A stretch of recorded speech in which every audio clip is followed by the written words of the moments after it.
What's going on, guys? AJ here with OPP. It is Christmas Eve 2024, and I am excited to get to work today. It's about 5 a.m. right now. I think I got here at about 4, got some stuff done, and I'm excited to take you guys through this because this is more of a vlog style content. This is the content that I really like to do.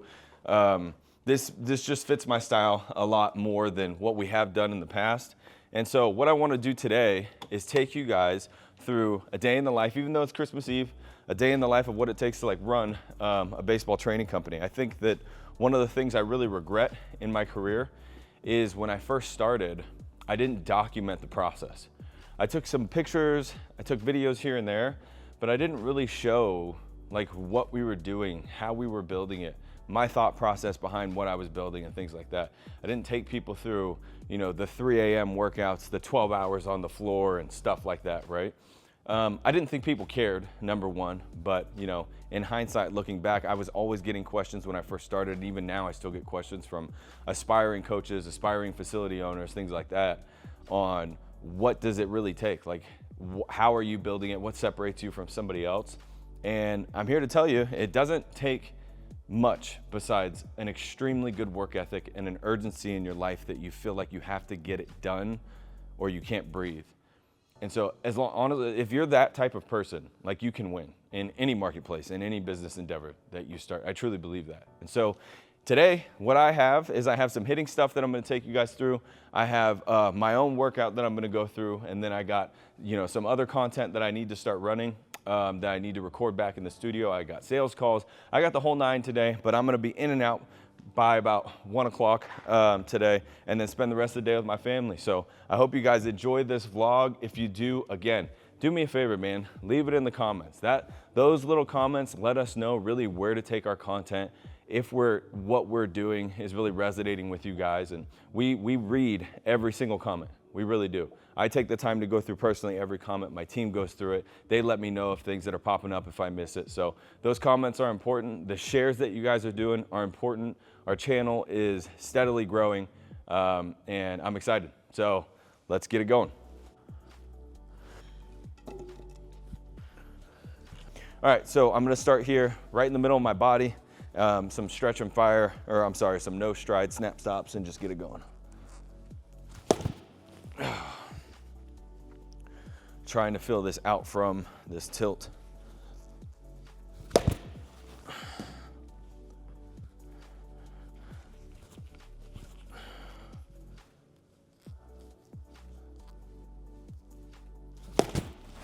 Now we're gonna progress over to 3/4 open stretch and fires. Really around this leg, up the back. Not quite. Getting a little bit snappy. 5 a.m., a little chilly. There we go. I hear myself talking to myself when I'm hitting all the time. I tell myself, hit it through the second baseman's head. I'll tell myself to go oppo. I'll tell myself to let the ball get deep. I used to say the exact same things to myself when I pushed the hell out of the bat, and I thought that the swing was a totally different way. But my view of the swing itself had to change. So those cues that I heard about swing down on the ball, hit it over to the second baseman, go oppo all the time, let it get deep. Those cues back then, when I thought that the swing was like this, meant something completely different than when I think about the swing being behind me. Those cues mean 2 totally different things based off of how you view the swing, right? Now I got some no stride snap stops with the ball behind me.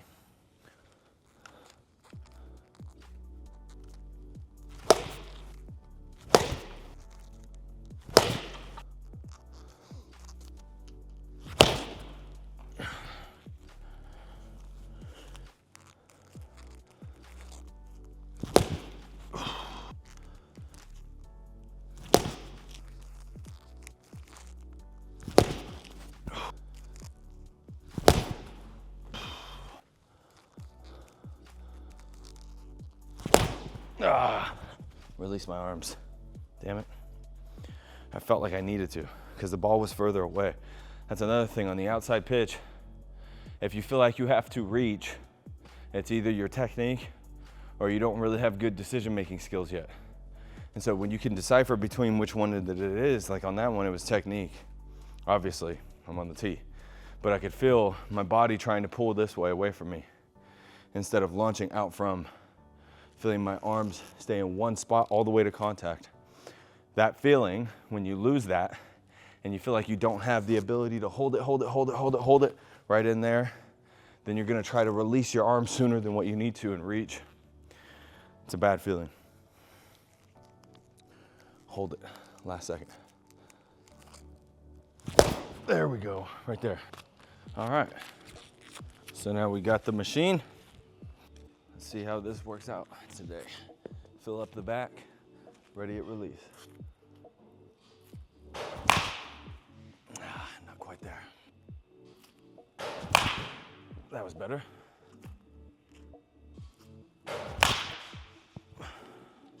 Now we're getting there.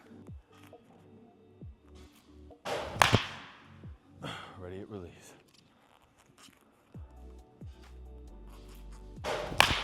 Ooh, got it.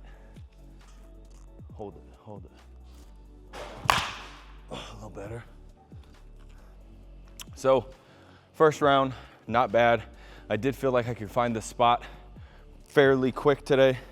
There's a few that I just felt like I wasn't there on time, or that my ratio was slightly off. So like I wouldn't get all the way up the back on some of them. So I just kind of felt like forward and around. But for me, I really got to feel this up the back feel. When I feel up the back, I feel like when I snap it, I feel in my mind, by the way, it feels like this when I'm doing it. It feels like that. But my emphasis in training is up the back to pivot my forearm down. I'm telling you, just like I said at the beginning of the video, I get why people say this, but then demonstrate another, right? And for me, when I was coming up in the game, everybody told me this, and I was just a really hard worker. I obsessed about this stuff, so I went above and beyond. I show up 2 hours early, and man, I didn't have it like that right out of the womb to just immediately, now I see an incoming pitch and just do everything right. Like I didn't have that, right? I had to learn it.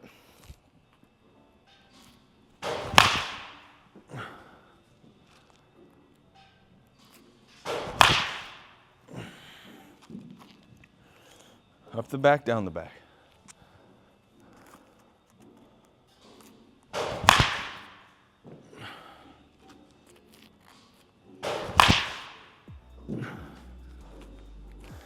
Little poke one late.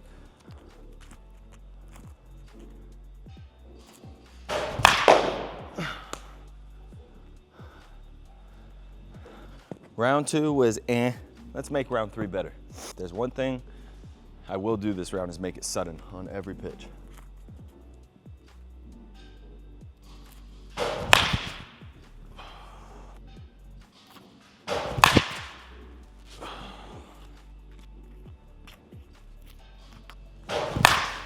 A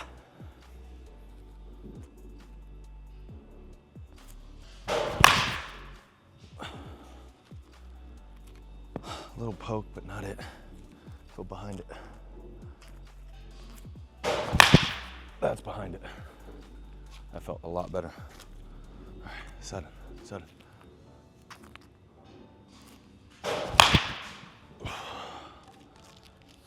That was good. That was a good one to end on. But I'm a greedy bastard. See what happens. Psych. You thought I was bunting. All right, sudden, and on a good one. Ooh, little linea, 94, double A. That's a pretty good one to end on. All right, so as you can tell, just a little bit rusty with the swing, but nonetheless, that was a lot of fun for me. I'm really glad I did it. Now I gotta pick up all the balls, which is by far the worst part about hitting. And then I gotta work out in the weight room. But I wanted to say something real quick, because I think it's important, especially when it comes to this and like showing my swing as a hitting coach, showing my workouts as a strength coach, and just like going about that process for aspiring coaches, aspiring facility owners, people who are just in the baseball space in general and wanna, market themselves. I think that just actually being real showing what you believe in, your philosophies, what you're trying to build, if you're building something, why you're doing it, that is a unique story in and of itself. You don't have to make something up. You don't have to try to be something that you're not on social media just to get people to like you. You don't have to try to, apply some weird marketing tactic that you see some other guru doing online. Like, I think that marketing is changing. I think that the industry is changing. I think people just want to resonate with really who you are as a human being, because they're getting flooded 24/7 with crap online, and they're getting flooded with ads 24/7.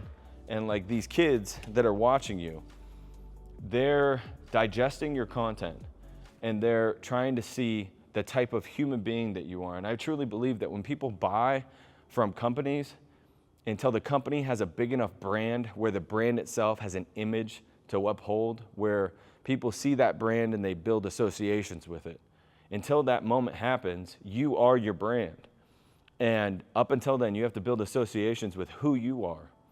And then if you transfer that over to a company, like a company logo, like me to OPP, now people associate OPP with like trustworthy, hardworking, like no bull crap, parents, I saved you. Like no bull crap in the videos and things like that, like just an honest human being. And so they transfer those associations over to the brand. When we get athletes from other brands, by the way, the first thing that they say is like, the service is diluted, there's no real connections between the coaches, big fancy facilities, they got all the right stuff, but you know what they're missing is connection. They're missing people who actually care, they're missing the passion, right? You'd be surprised about all the big baseball brands in the world and how big they are, but how little impact they can actually make, right? And that's the opposite of what I wanted. I kind of saw ahead and I saw what OPP could be. And I was like, if that's what OPP is gonna be, I don't want any part of that. I want part of something different. I want to build something special. And so anyways, you can take that with however you want in anything that you're building in the coaching space. But in my opinion, it's always best to actually have a real passion, have a real reason why you're doing it. Go build something big, go get real results, track them, and then show people how you did it. Like, be willing to fail in front of other people, be willing to talk in front of a camera and show who you are. All right, so order of importance, most important stuff is gonna come first here. We got depth jumps. I'm going from 12 over to 20 because I'm trying to get off the ground as fast as possible before I wake myself up to do my split squat jumps, which are my favorite. All right, here we go. I gotta get off the ground faster. I'm also not looking at the ground when I land. I'm looking at where I want to land on the box. Didn't like that one.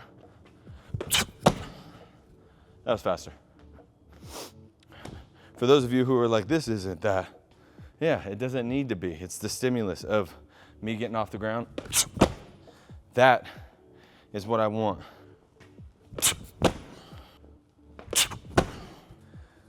Oh, you gotta get your mind right for this.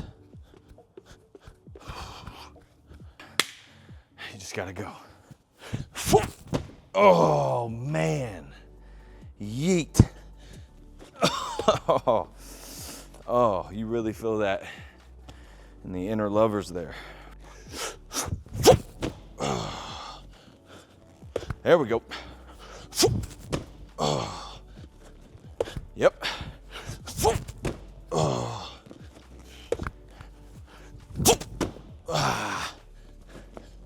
All right, now we got one of my favorites, speed pendulum rows. Got a few sets here. It's gonna get fast. I hope. Sweet. Woohoo. Not bad. Notice I'm dropping on the eccentric. I could give a damn about the eccentric. I'm not trying to get big in this lift right now. If I wanted to get big, I would just do a bent over barbell row for hypertrophy and do the repeated effort method for something like that with endless reps, okay? But for this, I want to get fast. I want to get explosive, okay? That was better. So a pendulum, the only difference between that and a regular barbell row is that it rests on the ground. So while it's resting on the ground, you're basically static, overcome by dynamic really fast, and then I'm just banging the eccentric. I'm just letting the weight fall, okay? When you do like a bent over barbell row, But not all pendlay rows do you have to let the eccentric fall. Like, you can control it, but for me, in my case, it's like, all right, maybe if I'm doing it for strength and I'm doing like 5 sets of 5, I could do it that way. Right now I'm doing it for speed, so I could care less about the eccentric. But if I was doing it for hypertrophy and I want to get big, I wouldn't do a pendlay. I would do a barbell row where I have to control the eccentric, okay? And then at the bottom, I'm not letting it touch the ground, and then I'm coming back, okay? Or you bang the eccentric and you go for speed, but you do the repeated effort method where you go AMRAP, as many reps as possible. The body only knows stress. You could literally do a set of 8 with a slow eccentric and maximal tension, or you could do a set of 25 where you completely fail at 25 and do it as fast as you can, and you're literally gonna be getting similar benefits. The body doesn't really know the difference in the stress. Speed.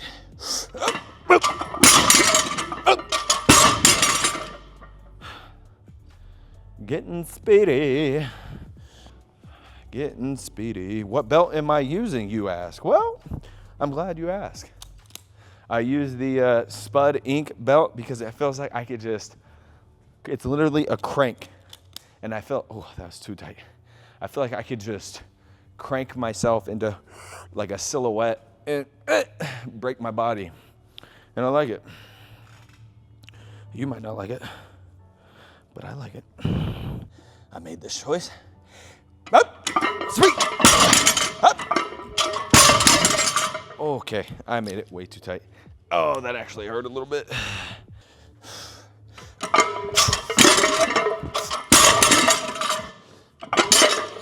One of these bands is tighter than the other. Got to deal with it.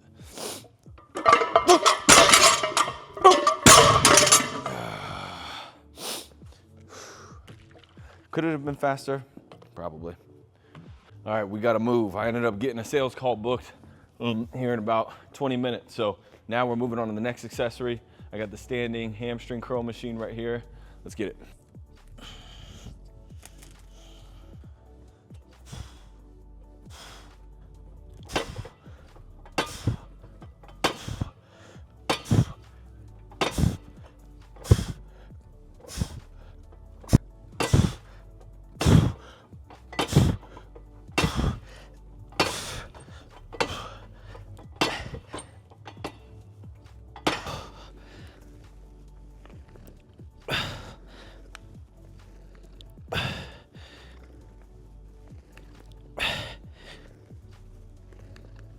So I'm gonna do something that I don't recommend baseball players to do, but I don't play anymore.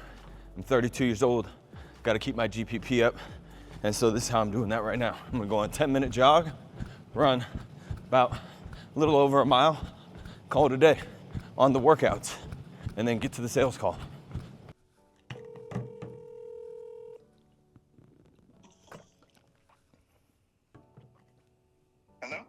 Hi, is this? It is, yeah.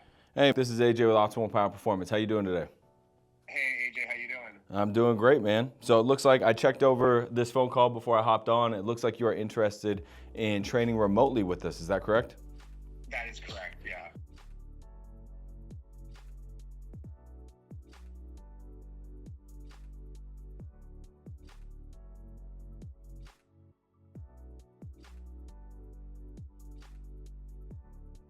All's done. Now I'm gonna grab a quick bite to eat prior to getting on the computer and starting the real work. But one of the perks about working here is that you get free meals, okay? We cater the food for our guys so that way they're not always leaving, having to go spend money they just earned on the floor to go eat. So it is a microwave meal, but it does the job.